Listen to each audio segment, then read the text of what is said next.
Okay, so you know when you're trying to clean out your closet and you're just like, where did I even get all of this stuff? Like, seriously, 87% of clothing ends up in landfills. Wow. 87. That's crazy. And I always thought donating clothes was the solution. But today, we're diving into all of that. With this company called the Winner's Circle, they're trying to change things. Yeah, it's a huge problem. We hear about things like transportation and energy, but the fashion industry is a really big contributor too. Hmm. We're talking 8 to 10% of global carbon emissions. Seriously? Yeah, that's like more than all the flights and cargo ships combined. Oh, wow. It's way worse than I thought. So it sounds like the Winner's Circle wants to be the Tesla of fashion. Yeah, I think that's a good way to put it. But how do they plan to do that? Well, their idea is they want to eliminate waste by only making clothes once a customer orders them. Oh, interesting. So you go online, you browse their designs, and only when you click buy do they actually make the garment. Okay, that makes sense. So no more huge sales at the end of the season to get rid of everything. But wait, don't companies have to make a certain amount of items? You're right. Usually there's what's called a minimum order quantity, or MOQ. Right, MOQ. And this has been a big problem for a lot of designers, especially smaller ones who are just starting out. Yeah, they shouldn't have to make so many items if they aren't sure they can sell them all. Exactly. And that's where the Winner's Circle comes in. They have this platform that connects designers with ethical manufacturers. And these manufacturers are ready to produce clothes on demand. Okay, I like it. Less risk and less waste. But is this realistic? Will people really wait for their clothes? We're so used to instant gratification these days. That's the question, right? But the Winner's Circle has some pretty ambitious goals. They are aiming to sell 1.1 million garments in their first year. Wow. And if they can do that, they think they can avoid 110,000 tons of CO2 emissions. Wait, 110,000 tons? Yeah, that's equivalent to taking almost 24,000 cars off the road for a year. That's incredible. But how do they plan to go from, an idea to selling a million garments? Well, their strategy revolves around their SaaS platform. Sauce. SaaS. What's that? So SaaS stands for Software as a Service. Right. Think of it like Shopify, Okay. but specifically for sustainable fashion. So they're giving brands all the tools they need to be sustainable. Exactly. I like it. Tell me more about this. Well, they break it down into four main parts. 4 parts. Okay, let's hear it. So the first part is idea generation. Idea generation. Okay. Basically, they want to help aspiring sustainable designers. Makes sense. Get them early. Yeah, so they have resources and guidance for developing their brand. And they really emphasize making sure their designs are ethical and eco-friendly. So they're making sure that sustainability is part of the brand from the very beginning. I like that. What's next? Okay, so the next stage is design and prototyping. Design and prototyping. And this is where things start to get exciting. Because now designers can actually start making their ideas a reality. And they can connect with ethical suppliers. Okay, so no sweatshops or anything like that. Exactly. It's all about transparency. This is really interesting. What comes after the designs are done? All right, so that's where production and launch come in. Okay. And this is where the Winner's Circle really stands out, I think, because they connect designers to a network of ethical manufacturers. And these manufacturers are all about on-demand production.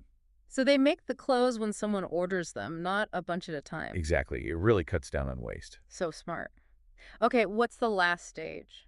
It's scaling and growth. Makes sense. So they help brands get bigger.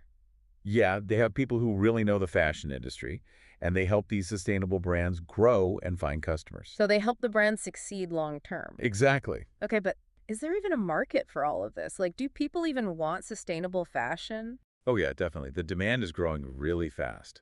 The market's supposed to be worth like $8.25 billion by next year. 8.25 billion. Wow. So it's not just a small thing anymore. Nope, it's a big deal. So who are all these people buying sustainable fashion? Mostly millennials and Gen Z. Basically anyone who grew up with the internet and care about the environment. Right, those generations are all about sustainability and conscious consumerism and stuff. But sustainable fashion is usually more expensive, right? Yeah, usually. But it sounds like the Winner's Circle is betting that these younger generations will pay more for it. Yeah, exactly. Because they care about these things. And they have the money to spend. It's like a whole different way of thinking about fashion. Yeah, it's about values. Values. And their financial projections reflect that. They're aiming for 550,000 customers in the first year. That's a lot of customers. Yeah, and they're projecting revenue between $66 and $82.5 million. Wow, those are some big numbers. So how are they going to get all those customers? Well, they're going to use paid advertising. Like Instagram ads and stuff. Exactly. What else are they doing? Okay, so this is where things get really interesting. Oh. They're going to have a music festival every year. Wait, what? A music festival? Yeah. That's kind of random, but I like it. And it's free. Free. Free. That's awesome. I bet that'll get a ton of attention. Definitely. It's perfect for their target audience. Totally. Yeah. Young people, sustainability, music, it all ties together. Exactly. But music festivals are expensive.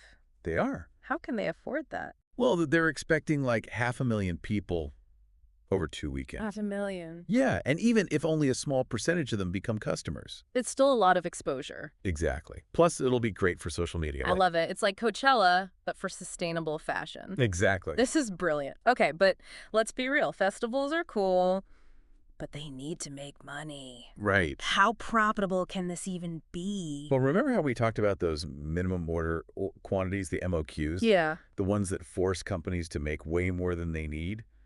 The Winner's Circle doesn't have those. Oh, right. So their costs are way lower. That makes sense. And they're projecting a 40% gross profit margin. 40%. Yeah, That's amazing. Most fashion brands would kill for that. I know, right?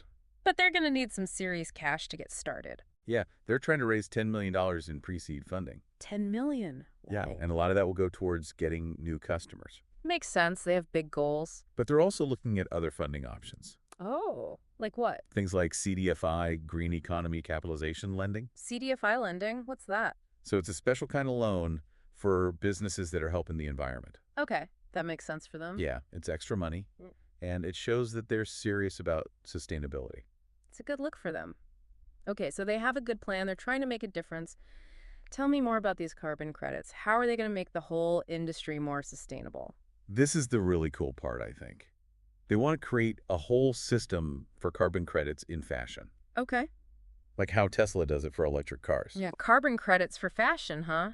So I could basically buy a dress and offset my carbon footprint at the same time. That's kind of cool. It's a really interesting idea. Think of it like this. Because the Winner's Circle is all about sustainable production, they'll be cutting down on emissions way more than traditional brands. Right.